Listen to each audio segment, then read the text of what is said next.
సయ్యా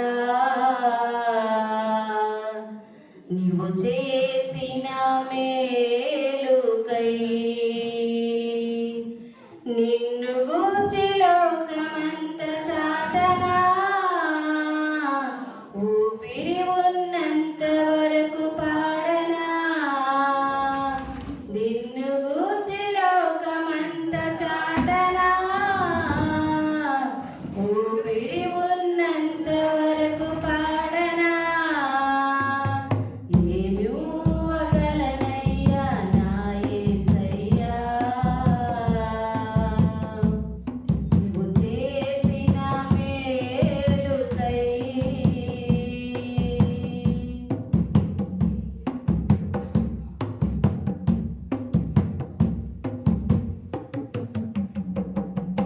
గురిలేని నా జీవిత పయనములో దరిచేరి నిలిచిన నా దేవుడవు గురిలేని నా జీవిత పయనములో దరిచేరి నిలిచిన నా దేవుడవు మతిలేక తిరుగుచున్న నన్ను స్తుతి చేసి నిలిపిన నా దేవుడవు మతిలేక తిరుగుచున్న నన్ను స్తుతి చేసి నిలిపిన నా దేవుడవు ఎందుకింత నాపైన ఈ ప్రేమ వర్ణించలేను నా యేసయ్యా ఎందుకింత నాపైన ఈ ప్రేమ వర్ణించలేను నా యేసయ్యా నిన్ను గూర్చి లోకమంత చాటనా ఊపిరి ఉన్నంత వరకు పాడనా నిన్ను గూర్చి లోకమంత చాటనా ఊపిరి ఉన్నంత వరకు పాడనా ఏమి ఊగలనయ్యా నా యేసయ్యా నీవు చేసిన మేలుకై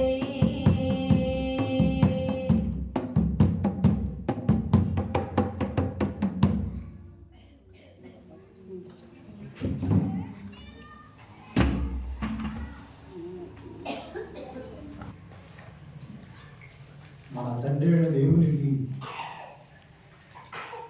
మన ప్రభు అయిన యేసు క్రీస్తు వారి నామమున స్తుతులు స్తోత్రములు మహిమయు ఘనతయు ప్రభావములు స్తుతియాగములు సమర్పించుకొదుము గాక ఆమేన్.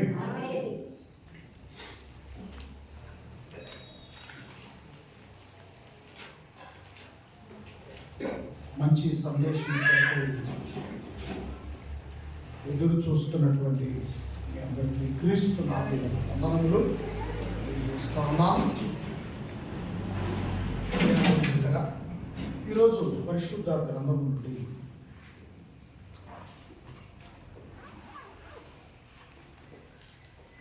యేసుక్రీస్తుని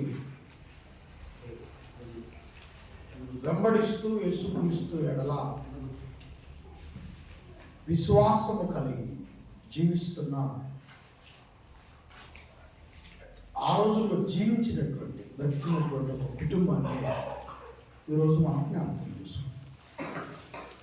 భూమి మీద జీవితం ప్రారంభమైన అంతకుముందు మనకు తెలిసి తెలియకో చాలా చోట్లకి ఈ దేవుడు అనబడేటటువంటి మార్గంలో పలు విధాలుగా మనము ప్రయాణం చేస్తూ ఉన్నాం. పెద్దలు ఏది చెప్తే అది నిజమని మనము స్వీకరిస్తాం. ఆ తర్వాత కొంత అవగాహన వచ్చినప్పుడు కొన్ని విషయాలు పరిశోధన చేసి తెలుసుకున్నప్పుడు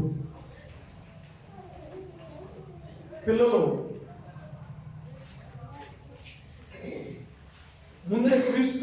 కలిగి ఉన్నటువంటి క్రీస్తుని వెంబడించేటువంటి పిల్లలు పరిచయం అయినప్పుడు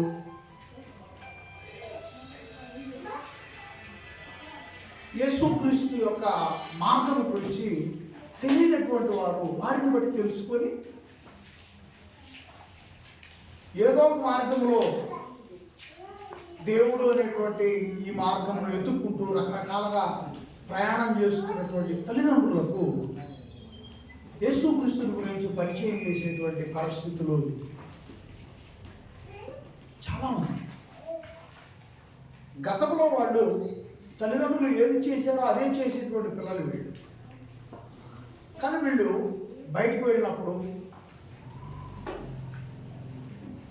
కొంతమంది ఫ్రెండ్స్ పరిచయం అయినప్పుడు వారు యేసు ప్రభు వారి గురించి చెప్పినప్పుడు ఈ పిల్లలు కూడా యేసు ప్రభు వారి యొక్క జీవితం గురించి తెలుసుకుని యేసు ప్రభుని నమ్మి కుటుంబాల్లోనికి తీసుకొచ్చి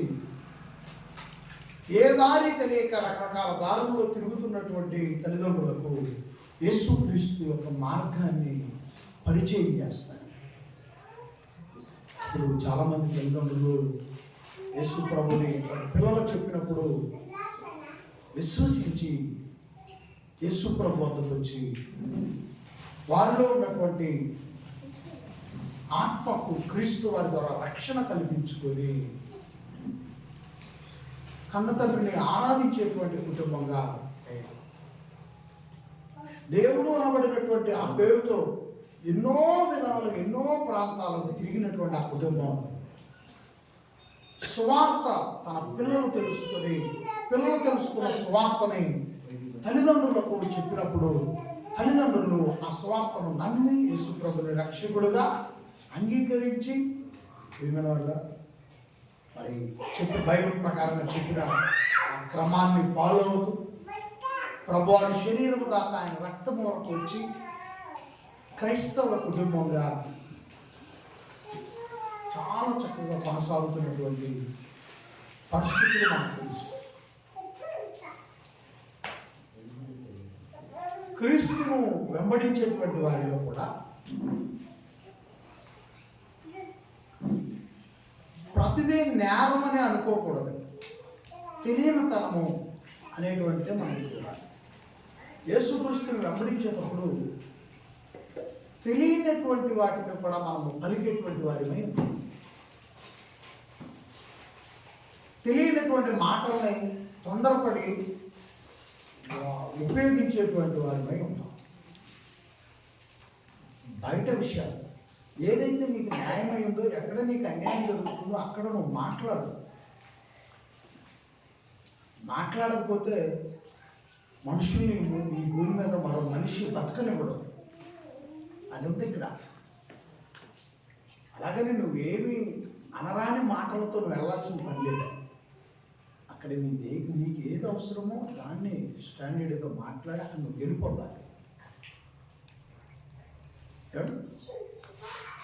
కానీ యేసుక్రీస్తు వారి విషయంలో మాత్రం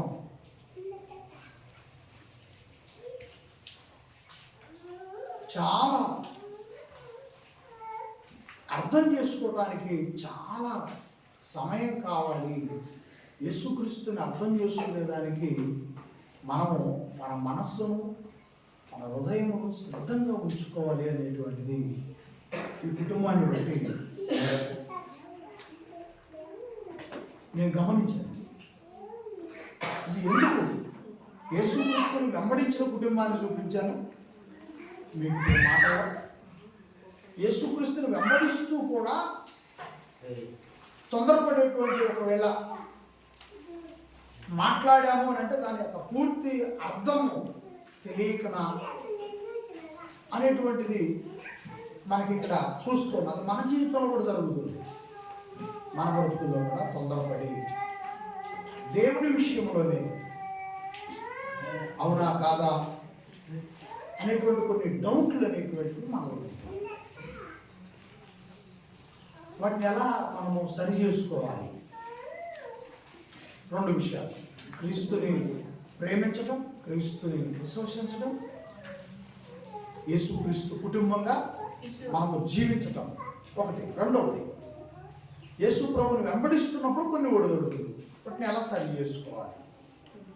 రెండవది. మూడవది, క్రీస్తుని వెంబడిస్తే మైమరిచిపోయేటువంటి ఆశీర్వాదాలు ఇక్కడే ఉన్నాయి. మీ కొరకై దేవుడు ఏర్పాటు చేసినటువంటి ఈ వాక్యములోనే ఉంది. మీరు కూర్చున్నటువంటి, మీరు వింటున్నటువంటి ఈ ప్రదేశంలోనే వాక్యము ద్వారా దేవుడు మీకు విస్తారమైనటువంటి ఆశీర్వాదములు అనుగ్రహిస్తాడు. నువ్వు ఏ ప్రదేశానికి వెళ్ళాల్సిన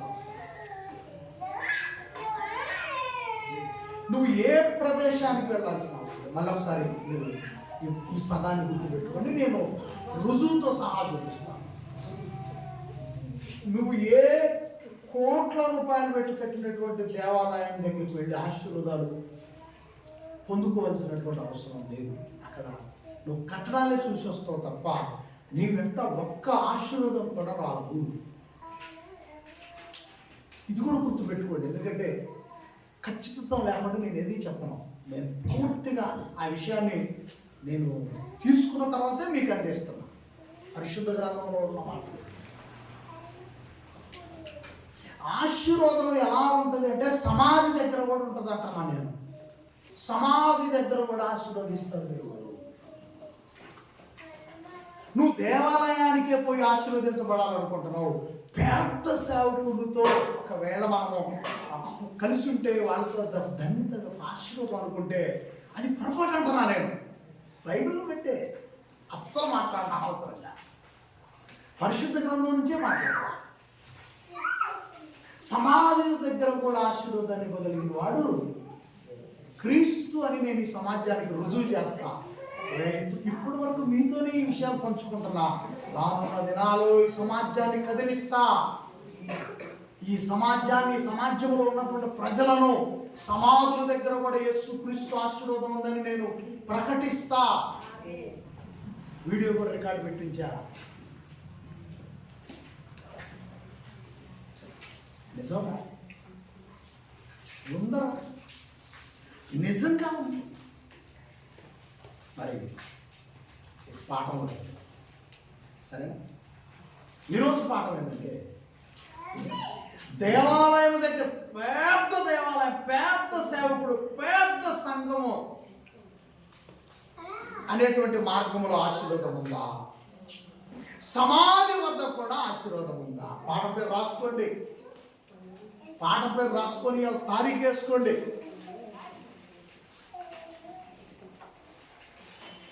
సమాధి వద్ద కూడా ఆశీర్వాదం ఉందా? సమాధి వద్ద కూడా ఆశీర్వాదం ఉందని రుజువు చేస్తాడు సత్యం అనేటువంటి మీ సేవకుడు. రుజువు చేస్తాను నేను.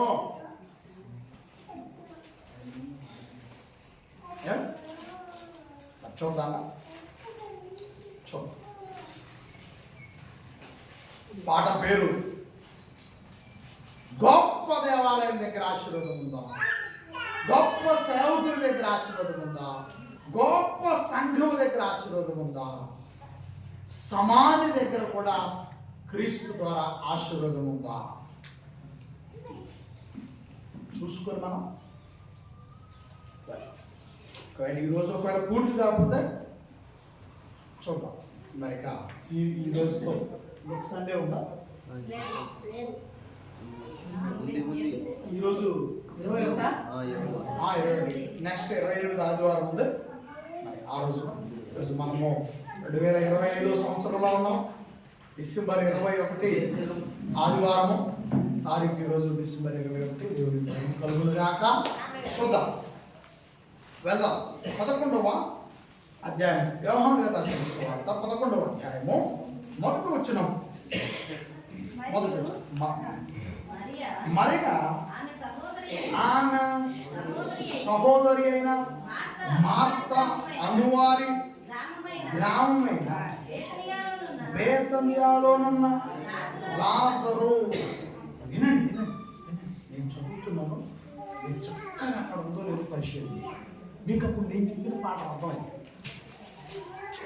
నేను ఏ పాఠం ఇచ్చానో మీకు ఆ పాఠాన్ని మీకు క్లియర్గా అర్థమైంది. అక్కడ చేయబెట్టి చూడండి. పిల్లలు పెద్దలు అందరూ చదువచ్చు. పేజీ నెంబర్ చెప్పాను ఆయన 91 పేజీ నెంబర్ కొత్త నిబంధన.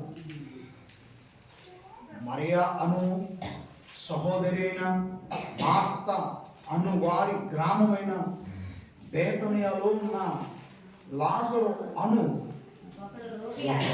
రోగి అయి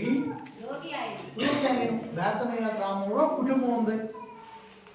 ఈ కుటుంబము ఎలాంటి కుటుంబము మీకు చదువుతూ వివరిస్తారు. చదువు 2వ వచనం చదువు.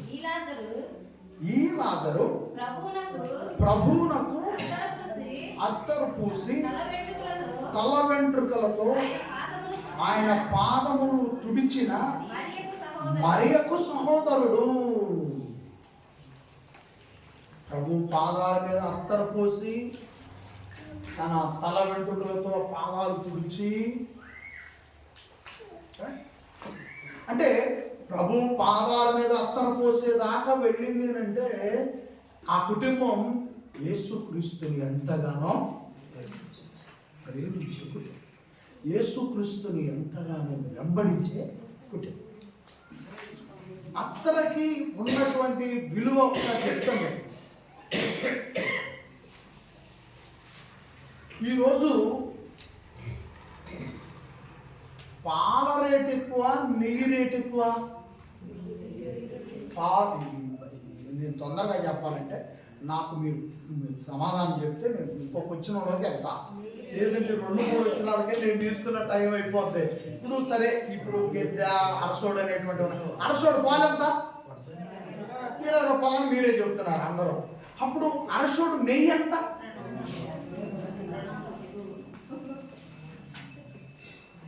ఈ రెండింటిలో రేట్ ఏది ఎక్కువ? రేట్ ఏది కదా? పాలు తీసుకొచ్చినంత తొందరగా నెయ్యి తీసుకొస్తావా?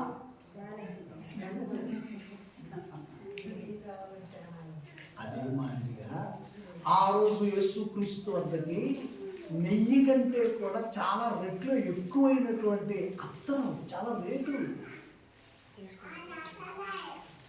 ఆమె ఎంతగా యేసుక్రీస్తుని వెంబడిస్తే ఆ కుటుంబం యేసుక్రీస్తుని ఎంతగా ప్రేమిస్తే అలాంటి విలువ కలిగినటువంటి ఖరీదైనటువంటి అత్తరం తీసుకొని వెళ్ళి క్రీస్తు పాదాల మీద పోసి, మీకు అర్థమైపోవాలి ఎంతగా ఆ కుటుంబం యేసుక్రీస్తు వారిని ప్రేమించారో, గౌరవించారో మీకు అర్థమైపోవాలి. అందుకనే అందరి చుట్టూ తిరిగే నెయ్యి గురించి తీసుకొచ్చా. మీకు అర్థమైంది, అర్థమవుద్ది కంటే.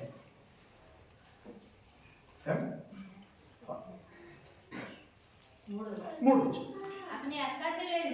అతనికి 2 అక్కలు ఉన్నారు.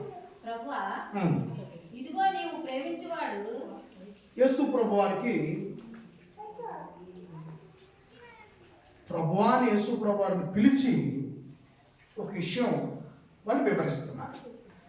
ఇదిగో నీవు ప్రేమించిన వాడు రోగి అయి ఉన్నాడని ఆయన వద్దకు వర్తమానము పంపిణీ. ఇది కూడా మీరు అండర్లైన్ చేసుకోండి.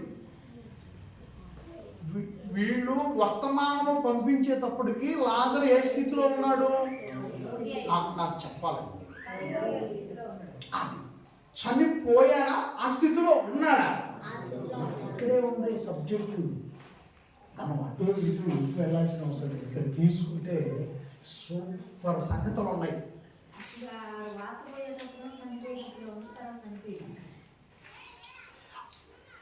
వార్త అందించేటప్పుడు అతను ఈ లోకాన్ని, వాళ్ళ కుటుంబాన్ని విడిచిపెట్టుకున్నాడు.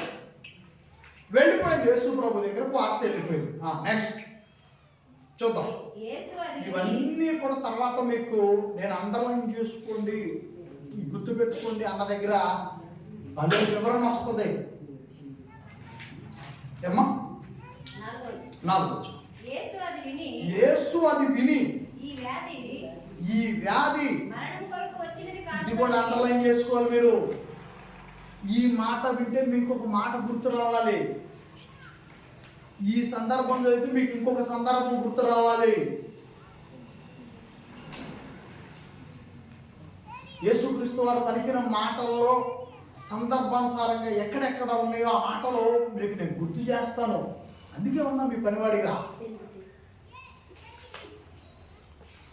యేసు ప్రభువు ఈ విషయాన్ని విన్న తర్వాత ఏమని పలుకుతున్నాడో చూద్దాం. ఈ వ్యాధి మరణము కొరకు వచ్చినది కాదు గాని దేవుని కుమారుడు దాని వలన మహిమ పరచబడినట్లు దేవుని మహిమ కొరకు వచ్చినదనేను. ఇది కూడా గుర్తుపెట్టుకోండి. ఏం చెప్పాడు? దేవుని కుమారుడు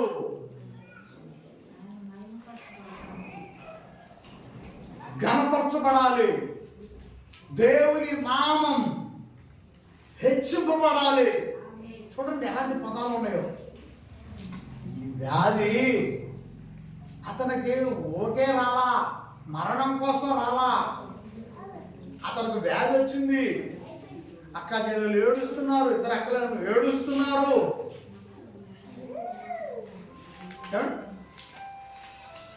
ఆ విషయం యేసు ప్రభు దగ్గరకు వెళ్ళింది ఆ వార్త. అప్పటికి యేసు క్రీస్తుని ఎంతగానో ప్రేమించే కుటుంబం, అత్తరు పాదాల మీద పోసేంత ప్రేమ చూపించే కుటుంబం.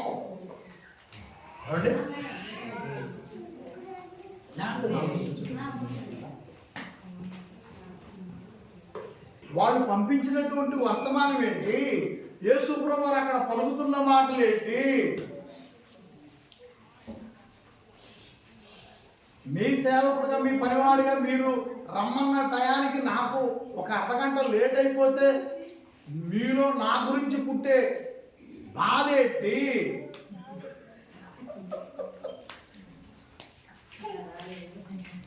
మీ బాధ నాకు తెలియదా? మీ బాధ నాకు తెలుసు.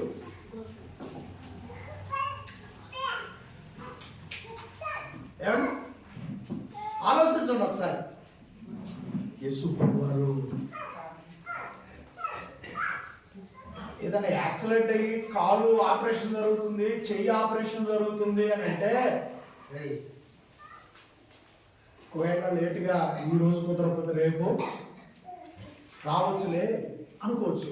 కానీ యేసు ప్రభు వారికి పంపించినటువంటి వర్తమానము చివరి టైమా? లాజరు విషయంలో చివరి టైమా కాదా? లాజరు విషయంలో చివరి టైము. అప్పుడు యేసుక్రీస్తు వారు ఉన్న పాటను ఏం చేయాలి? బయలుదేరి రావాలి.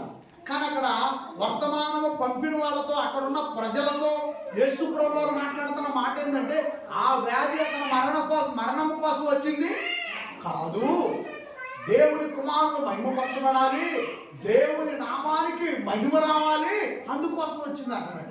ఇప్పుడు ఆ మాట తీసుకొని పోయి ఎవరికి చెప్పాలి? ఇంటి దగ్గర ఉన్న వాళ్ళకి. ఇప్పుడు ఈ మాట అమ్మ చెప్పామమ్మా, మీరు పంపించావు, మేము వెళ్ళాం, యేసు ప్రభువుని కలుసుకున్నాం. ఇప్పుడు రిటర్న్ వచ్చినోళ్ళు రిటర్న్ వచ్చి ఈ మాట చెప్పాలి కదా. వాళ్ళు ఉన్న పొజిషన్ చెప్పండి. ఇప్పుడు ఆ తమ్ముడు విషయంలో ఆ కుటుంబీకులు ఉన్న పొజిషన్ ఏంటి? ఇట్లా కొట్టుకొని ఏడుస్తారు కదా. ఆ బాధలో ఉన్న వాళ్ళని రిటర్న్ వీళ్ళు వచ్చి ఈ వర్తమానం తీసుకొని వెళ్ళిన వాళ్ళు, మళ్ళీ ఆ వర్తమానం యేసు ప్రభు దగ్గరికి తీసుకొని వచ్చిన వాళ్ళు కలిస్తే మరి ఏమన్నాడు ప్రభు, ఏం జరిగింది అని అంటే, అమ్మా ఏముందమ్మా, అది ఆయన చచ్చిపోవడానికి వచ్చింది కాదులే అని అన్నాడు. ఇతడు వీళ్ళకి అర్థం కావాలి కదా ఆ విషయం. వర్తమానం పంపిన వాళ్ళకు కూడా, వర్తమానం తీసుకొని వచ్చిన వాళ్ళకు కూడా యేసుక్రీస్తు చెప్పినటువంటి సంగతులు తీసుకునేటువంటి పవర్, శక్తి.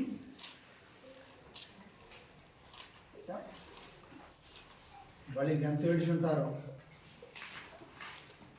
అత్తరు ఆయన పాదాల మీద కూర్చున్న కుటుంబం అయితే, మాకున్న తమ్ముడు చచ్చిపోతున్నాడయ్యా, నువ్వు వస్తే ఏదైనా అవకాశం ఉంటుందని పిలిపిస్తే, అది మరణం కోసం చచ్చిపోయే స్థితిలో ఉన్నాడు, ఇక లాస్ట్ ఇంకా ఊపిరి పీల్చుకుంటున్నాడు, కొద్దిగా ఊపిరి పీల్చుకున్నాడంటే అది మరణం కోసం వచ్చిన రోగం కాదని చెప్పి పంపిస్తాడా? రాని కుంగి చూస్తే అప్పుడు అనండి ఆయన.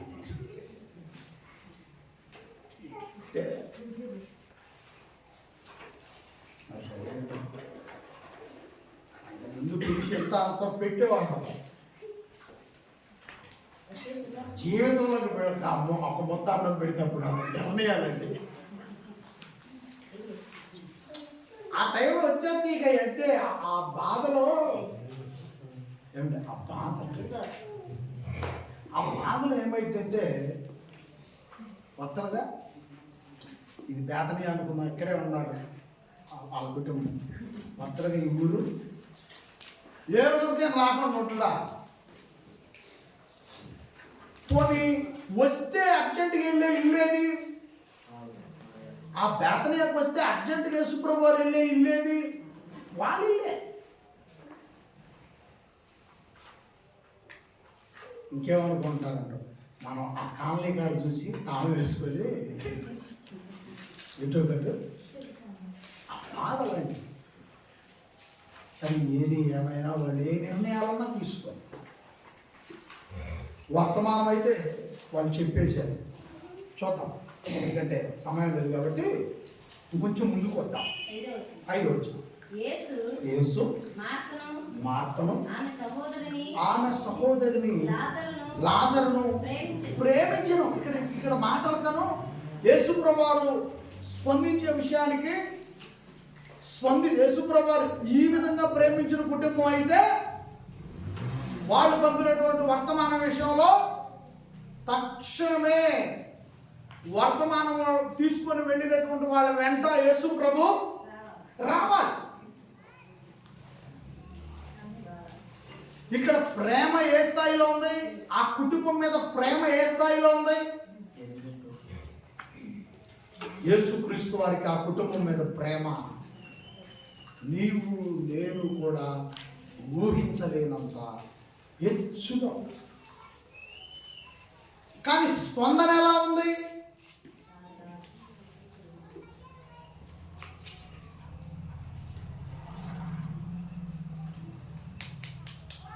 సరే, తర్వాత వచ్చిన ఆలోచనలో అతడు రోగి అయి ఉన్నాడని యేసు వినినప్పుడు తానున్న చోటనే ఇంకా 2 దినములు నిలిచెను. ఇప్పుడు 5వ వచనం, ప్రేమ ఆ కుటుంబంపై ప్రేమ ఏ రేంజ్లో ఉంది యేసు ప్రభు వారికి?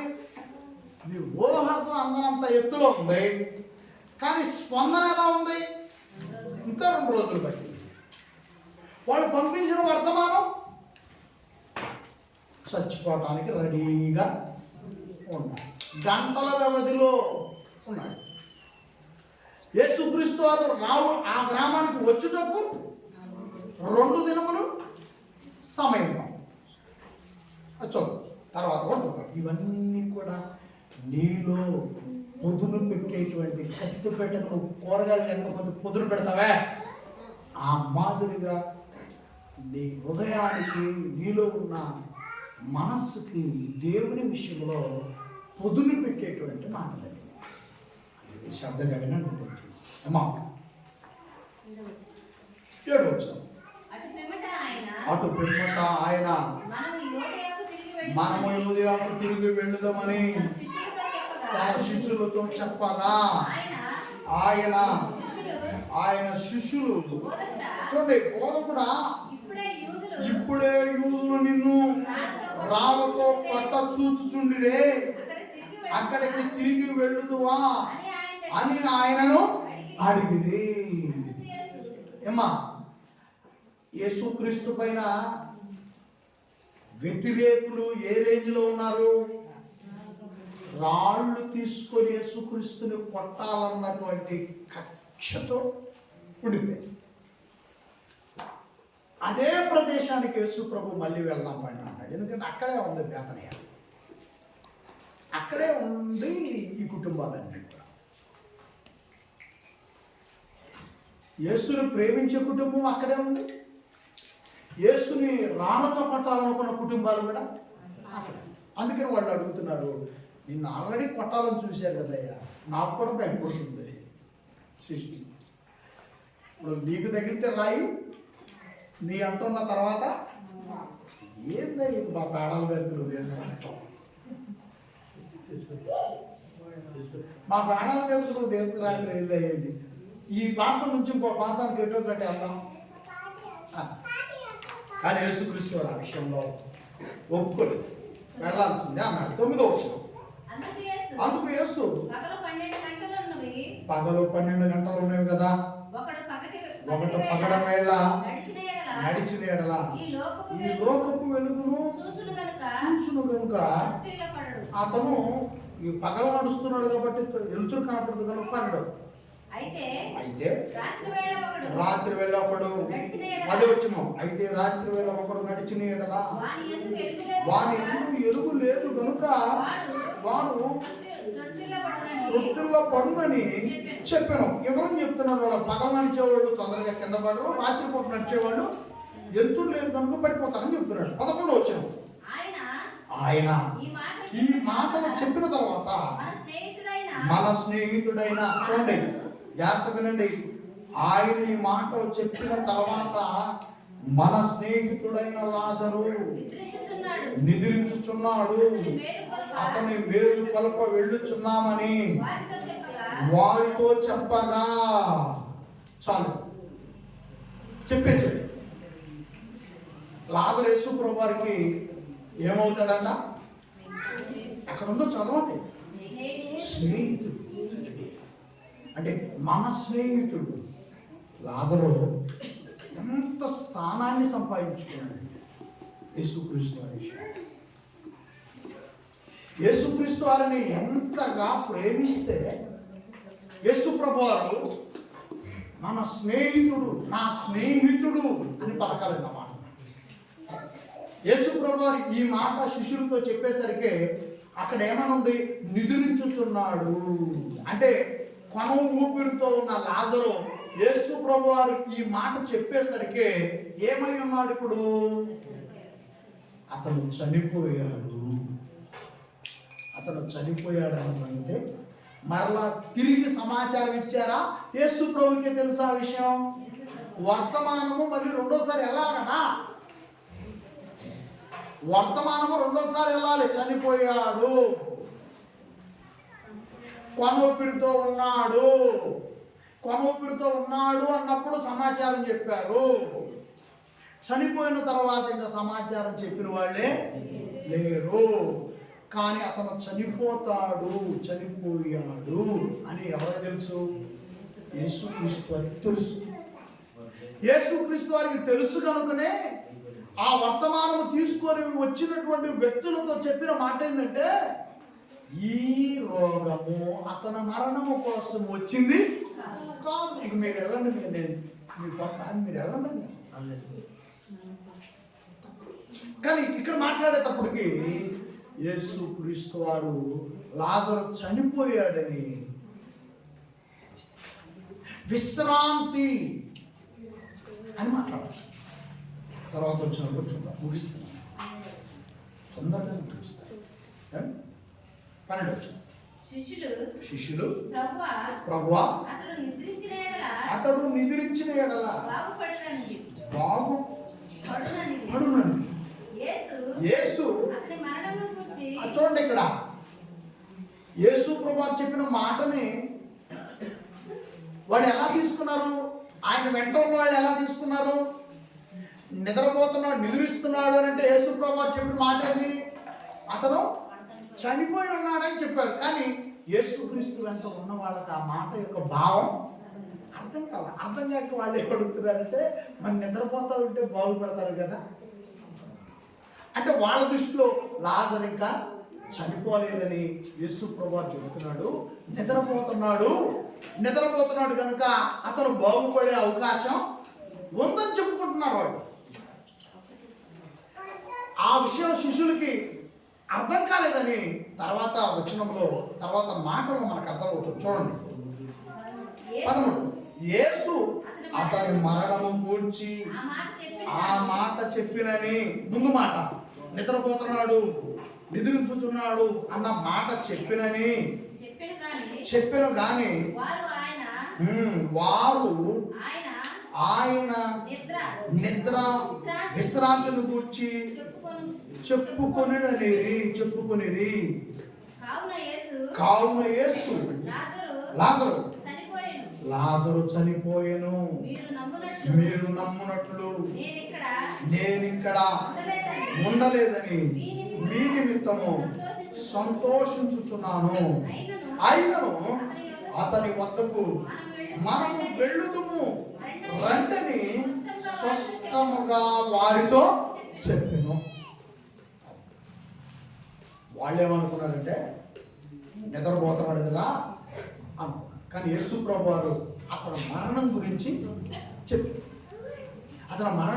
చెప్పి వాళ్ళకి అర్థం కాదు అలా వారిని గుర్తు చేసి మనము ఖచ్చితంగా అతని వద్దకే వెళ్తాం.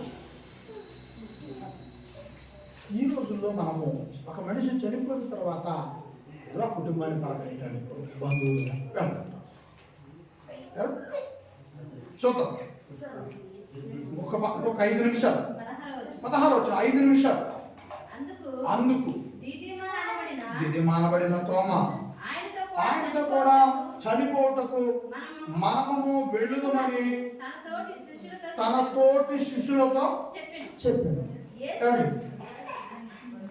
మనం నేను పాఠం చెప్పాను కదా, ఆ పాఠంలో లాస్ట్ పాయింట్ ఏంటంటే తొంటరి వాళ్ళతో మనము సహవాసం చేయకూడదు. యేసు ప్రభు వారు ఏదైనా చేయగలరో ఆయన మినహా మనం జాగ్రత్త పడాలి. యేసు ప్రభు వారు ఎలాంటి వారినైనా ఆయన డీల్ చేయగలరు. కానీ మనకేం చెప్పబడిందంటే వాక్యం మనుషులుగా మనకేం చెప్పబడింది, తొంటరి వాళ్ళతో ఆ తొంటరి వాళ్ళ జాబితాలోకి వస్తాడు ఎవరు?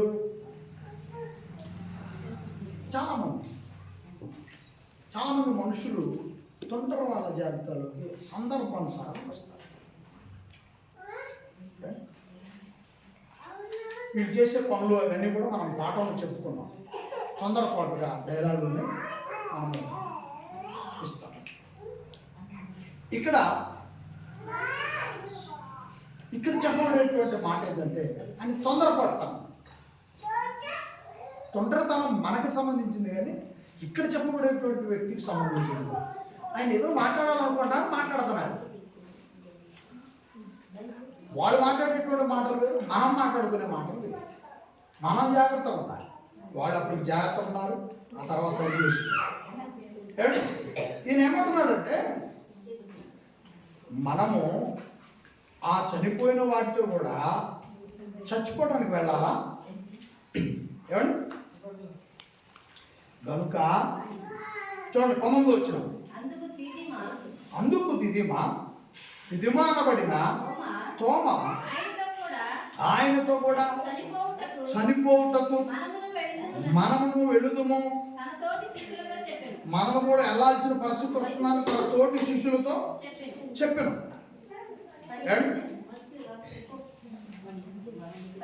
17 వచ్చిన జాగ్రత్త వినండి. 17 వచ్చిన యేసు వచ్చి అది వరకే అతడు 4 దినములు సమాధులు ఉండేనని తెలుసుకొనెను. బేతనియా యెరూషలేమునకు సమీపమై ఉండెను. దానికి ఇంచుమించు కోసెడు దూరము. ఏమండి? బేతనియాకను యెరూషలేముకి కోసెడు దూరం అంట. ఆ కోసెడు కొలతలు మనకు తెలియదు. మీరు తెలిసిన చెప్పండి. మన కిలోమీటర్స్ అవి తెలుసు, కానీ మొత్తానికి దగ్గరలో ఉంది. దగ్గరలో బేతనియా ఉంది. 19 వచ్చిన కనుక యూదులలో అనేకులు వారి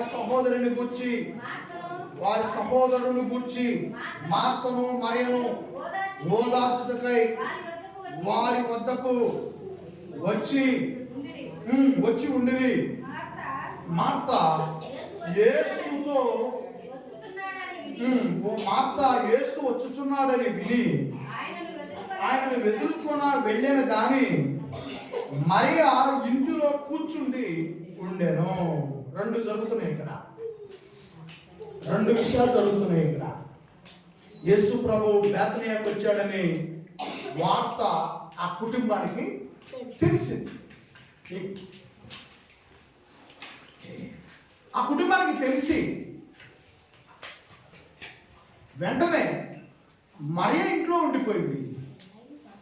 మార్త ప్రయాణం మొదలుపెట్టి. అసలు వాళ్ళిద్దరు ఏం మాట్లాడుకున్నారు? నువ్వు ఇంట్లో ఉండు, నేను ఇల్లు వస్తానని మాట్లాడుకున్నారా? లేదా అదే క్షణంలో ఇద్దరూ కూడా బయలుదేరి వెళ్ళాల్సినటువంటి వారు మరియ ఎందుకు ఆగిపోయింది? మార్త ఎందుకు ప్రయాణం అయింది? వాళ్ళిద్దరి మధ్య ఏం జరిగింది? వాళ్ళిద్దరు ఏం మాట్లాడుకున్నారు? నేను కూర్చొని ఉంటాను, నువ్వు వెళ్ళి ప్రభువుని పిలుచుకొని రమ్మన్నారా? ఎందుకంటే అప్పటికే యేసుక్రీస్తు వారు విషయంలో ఆ కుటుంబం చాలా ఇబ్బందికరంగా ఉంది. ఎందుకంటే కొనుగోలుతో ఉన్నప్పుడే సమాచారం అందిస్తే రాలేదు. చివరికి యేసుప్రభు ఆ బేతనియ గ్రామానికి వచ్చే సమయానికి 4 రోజులైంది. 4 రోజుల సమయం పట్టింది. 4 రోజుల సమయం అంటే అప్పటికే లాజరు చనిపోయాడని యేసుప్రభు బేతనియకు రాకముందే తన శిష్యులకి చెప్పేశాడు. చెప్తే కదా తన స్నేహితుడు లేదా తన శిష్యుడు మనం కూడా అతనితో పాటు చచ్చిపోవాలా ఏంది పోయాడకని యేసుప్రభు లేఖను చూసి మిగతా వాళ్ళతో చెప్పి ఉన్నాడు. ఇవన్నీ చూడండి, ఒక్కొక్క విషయాన్ని హైలైట్ చేస్తూ ఉంటే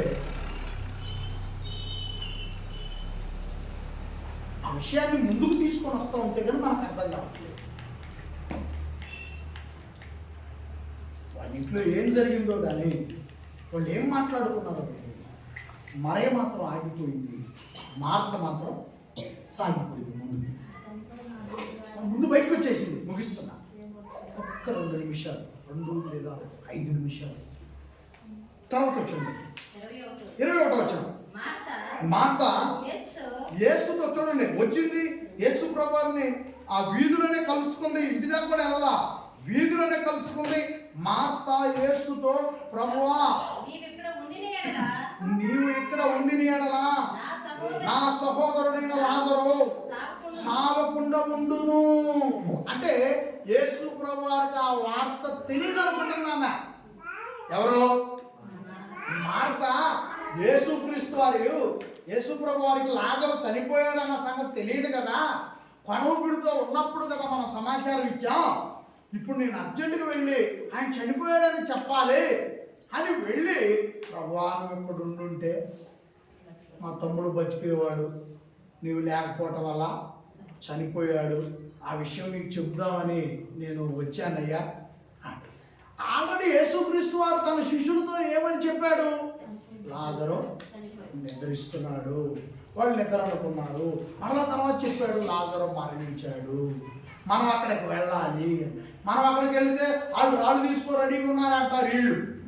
అయినా సరే మనం వెళ్ళాల్సిందంటే ఆయన శిష్యుడు అంటాడు వాళ్ళతో పాటు మమ్మల్ని కూడా చంపుతూ అయింది. ఎందుకయ్యా ఇంకా అక్కడికి వెళ్ళిపోవటం? చచ్చిపోయాడని చెప్తున్నావు కదా, ఇక పోయి మనం ప్రమాదంలో పడాల్సిన అవసరం ఎందుకు? నీవు ప్రమాదంలో పట్టడం ఎందుకు? మమ్మల్ని ప్రమాదంలోకి తీసుకెళ్ళటం ఎందుకు అని వాళ్ళు బాధపడాలి.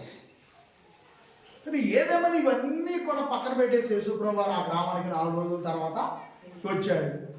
రాగానే మార్త వెళ్ళిపోయింది.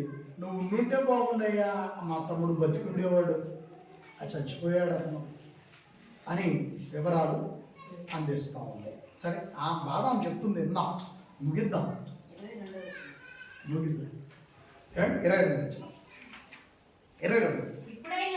ఇప్పుడైనను నీవు దేవుని ఏమడిగినను దేవుడు నీకు అనుగ్రహించునని ఎరుగుదమని యేసు నీ సహోదరుడు మరలా లేచునని ఆమెతో చెప్పగా.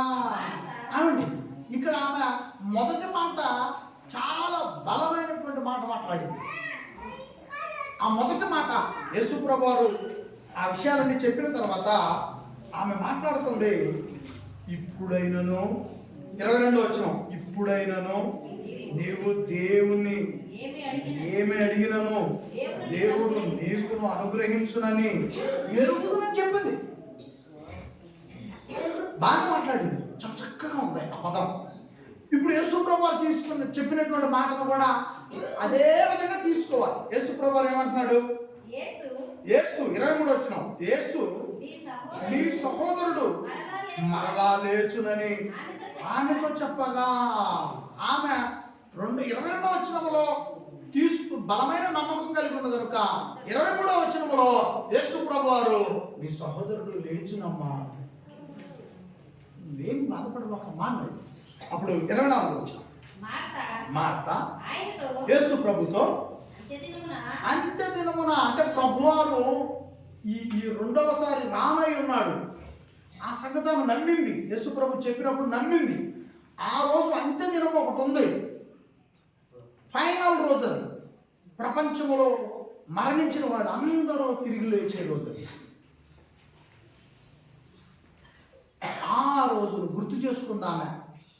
చూడండి ఎక్కడికి వెళ్ళిందో, ఎక్కడికో వెళ్ళింది. అంటే 22వ వచనములో 23వ వచనములో ఆమె పలికినటువంటి బలమైన విశ్వాసం, నెక్స్ట్ పలికినటువంటి మాట విషయంలో చూడండి ఎక్కడికి వెళ్ళిందో చూడండి. ఇవే నేను అర్థం చేసుకోమంటున్నా. వాళ్ళ నుంచి మనం కొన్ని తీసేసుకోవాలి, నేర్చుకోవాలి మనం. నాకు చెప్పాను కదా, కుటుంబంలో తెలిసి తెలియక మాట్లాడేటువంటి వారు ఉంటారు. వారిలో మనం కూడా ఉన్నాం. సరి చేసుకోవాలి. యేసుక్రీస్తుని ఎంతగానో ప్రేమిస్తాం.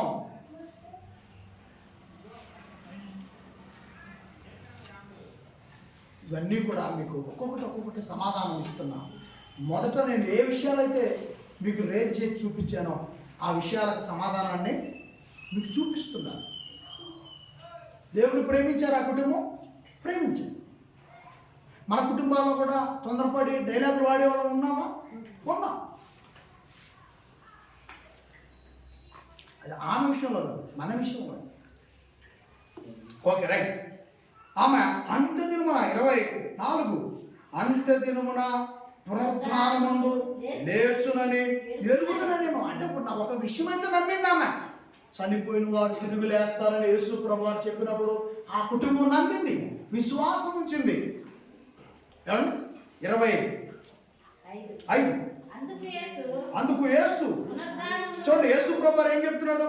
అందుకు యేసు పునరుద్ధానమును జీవమును నేనే. ఆమె చెప్పండి, అందరూ కూడా చప్పలు కొడుతూ ప్రభువుని కనపరచండి, మహిమపరచండి. పునరుద్ధానమును ఏదండి? పునరుద్ధానమును జీవమును లేదే. యేసుక్రీస్తు వారి మాటలో వెళ్దాం. పునరుద్ధానమును జీవమును నేనే. నా యందు విశ్వాసం ఉంచువాడు చనిపోయినను బ్రతుకును, బ్రతికి నా యందు విశ్వాసం ఉంచు ప్రతివాడును ఎన్నటికి నేను చనిపోడు.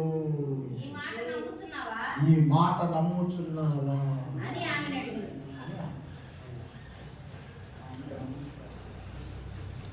వింటున్నారు కదా అని నాకు ఇష్టం వచ్చినట్టుగా నేను వెళ్ళిపోకూడదు. అందుకే మీరు వింటున్నారని నేను వెళ్ళిపోతా ఉంటే అది ఎంతవరకు కరెక్ట్గా ఉంటుంది. అందుకనే 26వ వచనంతో ఈరోజు పాఠాన్ని ముగిస్తూ సమాధి యొక్క ఆశీర్వాదం ఎలా ఉంటుందో తర్వాత వారం, అంటే 28వ తారీఖు వారం మనం తెలుసుకుందాం, నేర్చుకుందాం. ఆ పవర్ ఎలా ఉంటుందో ఆ రోజు చూద్దాం. సమాధి దగ్గర కూడా ఆశీర్వాదం ఉందా అని అంటే ఉంది అని బైబిల్ నుంచి మనం నేర్చుకుని నిజమే ఆ మాటని మీరు నిజమే అని మీరు నమ్మి ఇక్కడ నుంచి వెళ్ళేటట్టుగా 28వ ఆదివారము మనం తెలుసుకుందాం. అందరికి వందనాలు. Thank you. చాలా బాగున్నారు, చాలా బాగా మీరు అర్థం చేసుకున్నారని నేను అనుకుంటున్నాను. ఎందుకంటే పరిశుద్ధాత్ముడు వారు బలపరిస్తేనే ఇక్కడ నిలబడి మాట్లాడతాం తప్ప ఏ విధమైనటువంటి మార్గాలు లేవి కాదు. ఆయన సహాయంతోనే మాట్లాడగలుగుతాడు. ఎందుకంటే ఆయన ద్వారా ఈ గ్రంథమును రాసి ఉన్నారు. పరిశుద్ధాత్మ వారి ద్వారా ఈ గ్రంథం రాయబడి ఉన్నది. ఆయన సహాయంతోనే మేము ఇక్కడ నిలబడి మాట్లాడాలి. ఆయన సహాయంతోనే మీరు కూడా అర్థం చేసుకోవాలి. ఆయన సహాయం మనకు ఎంతో అవసరమైనది. కనుక ప్రియమైన వాళ్ళ మరి ఈ 26 వచనంతో ఈ పాఠమును మరి ఇప్పటికి ముగిస్తున్నాను. నెక్స్ట్ వారం ఆ పాఠమును కంటిన్యూషన్ చేసి ముగించుకుని వందనాలు తెలియజేస్తున్నాను. మీరు కూడా ఇంటికి వెళ్ళి ఆలోచించాలి. నేను చెప్పిన ఈ పాఠాన్ని మళ్ళీ మీరు ఒకసారి జ్ఞాపకం చూసుకోండి. ఎక్కడ దూరాన ఏదో చెప్తారు కదా, మనకు అవసరమై ఆ పదాన్ని వాడుకుంటున్నాం అంటే ఇక్కడ ఆ పదానికి సంబంధించిన వాళ్ళు లేరు, కానీ ఆ పాఠానికి అవసరం. నీవు లేకపోయినా సమాజంలో ఎంతోమంది ఉన్నారు, అలాంటి వాళ్ళు కూడా వింటారు. కనుక అలా దూరపు కొండలు నునుకొని అక్కడ సేవకుని అక్కడ పరిచర్యను విడిచిపెట్టి ఏదన్నా ఇబ్బందిగా ఉంటే అలాంటి వారు కూడా మనసు మార్చుకుంటారు, సేవ దగ్గర ఉంటారు, చక్కగా సంఘమును అభివృద్ధి చేసుకుంటారు, అభివృద్ధిలో ముందుకు వస్తారు అనే దానికోసమే చెప్తున్నాను తప్ప వేరే ఉద్దేశం. కాబట్టి ఆశీర్వాదం యొక్క వివరం తెలియాలంటే పాల రేటు నెయ్యి రేటు మీకు ఆ విధానం చూపిస్తేనే కానీ అర్థమైంది. అలాగే సమాధి వద్ద ఉన్న ఆశీర్వాదపు విలువ తెలియాలంటే, ఆ రుచి తెలియాలంటే ఆపోజిట్ ఉన్నటువంటి ఇంకొక సందర్భాన్ని చూపించాలి. ఇంకొక సందర్భాన్ని చూపించాలి. మీరు లేకపోయినా ప్రపంచంతో ఆ విధంగానే పరిగెడుతున్నారు. ఈ సంగతి తెలియక ఈ విషయాల మీద దృష్టి పెట్టక బోధిస్తారు దేవాలయాలు, కానీ మనిషిని అక్కడ విత్తనము వేయించేంతగా ఆ భూమిని చదును చేయటం వీలు పడతాం. కానీ మన దగ్గర ఆ విధానంలో నేర్పిస్తుంది. నీ హృదయం అనేటువంటి భూమిని విత్తనము వేయటానికి అనువుగా వాక్యం ద్వారా మారుస్తున్నాం. ఆశీర్వాదపు మార్గాలు ఇక్కడే ఉన్నాయని, నీ హృదయంలోనే ఈ ఆశీర్వాదపు విత్తనాన్ని దేవుడు వేస్తాడని నీకు తెలియజేస్తాడు. కానీ విషయాలన్నీ మీరు చక్కగా అర్థం చేసుకుంటారు. ఆ విధంగా ఈ భూమి మీద క్రైస్తవ జీవితంలో నడుస్తారని నేను ఎంతో సంతోషిస్తూ తెలియజేస్తూ మాటని ముగిస్తున్నాను. వందనములు. Thank you. ప్రార్థన చేసుకున్నాం. ధైర్యం దేవా, దూరానున్న దేవాలయం, దూరానున్న సేవ, దూరానున్న మందిరాలు, దూరానున్న సంఘాలు, వేల సంఖ్యలో ఉన్న సంఘాలు, అక్కడ ఆశీర్వాదం ఉందా? సమాధి వద్ద ఆశీర్వాదం. యేసుక్రీస్తు వారు ఏం చేయలేదు. దేవా, ఈ పాఠము నేను మాట్లాడుతూ 26వ వచనం వరకు వచ్చి ఆగింది. మేమంతా తండ్రి మీ దయ వలన ఆయుష్తో, మా రాజు కృప వలన ఆరోగ్యముతో, పరిశుద్ధాత్మ వారి యొక్క సహాయం ద్వారా ఆత్మీయ ఉజ్జీవముతో అలా మేము 28వ తారీఖు చేరుకొని సమాధి వద్ద ఆశీర్వాదం ఎంత పవర్గా ఉంటుందో, ఎంత సంతోషంగా ఉంటుందో తెలుసుకొని, దూరాన ఎక్కడో లేదు, మన వెంట ఏది అక్కడి నుంచి రాదు, మనం ఎక్కడికో వెళ్ళాల్సిన అవసరం లేదు, మనం ఉన్న చోటే క్రీస్తు ఆశీర్వాదం ఉంచాడు అని సంఘమంతా నమ్ము విధంగా, తెలుసుకునే విధంగా, మీ యందు తండ్రి మీ యందు భయభక్తులు కలిగే, యేసు యందు అపారమైనటువంటి నమ్మకాన్ని పెంచుకునే విధంగా, పరిశుద్ధాత్మ చేత బలపరచబడే విధంగా మేము నెక్స్ట్ వీక్ తెలుసుకోవడానికి మమ్మల్ని అందరినీ ముందుకు నడిపించమని కోరుకుంటూ, ఇప్పటి వరకు ఎంతో ఆశతో, ఇష్టం, ఎంతో ఏకాగ్రతతో పిల్లలు అన్నారని నేను మనసారా నమ్ముతున్నాను. వారికి అలాంటి ఆసక్తి, అలాంటి ఏకాగ్రత మీ పట్ల వారు కలిగి ఉన్నందుకు నేను సంతోషిస్తున్నాను. దేవా, మీరు సంతోషించాలని మేమంతా ఈ విధముగా ఇంకను నేను సంఘం అంతా ఇక మిమ్మల్ని ఆనంద పెట్టేవారిగా, మిమ్మల్ని సంతోషపెట్టేవారిగా దినదినము కూడా మేము మార్పు చెందాం. క్రీస్తు నామమునకు మహిమ కలిగే విధంగా మేము జీవిస్తాం.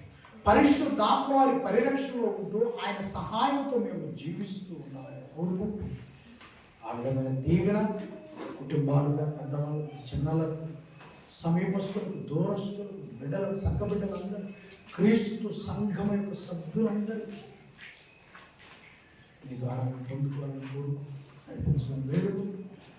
మా ప్రభు అయిన యేసు వారి శరీరం, ఆయన రక్తమును మేము ఆయన కార్యక్రమంలో పాల్గొంటాము.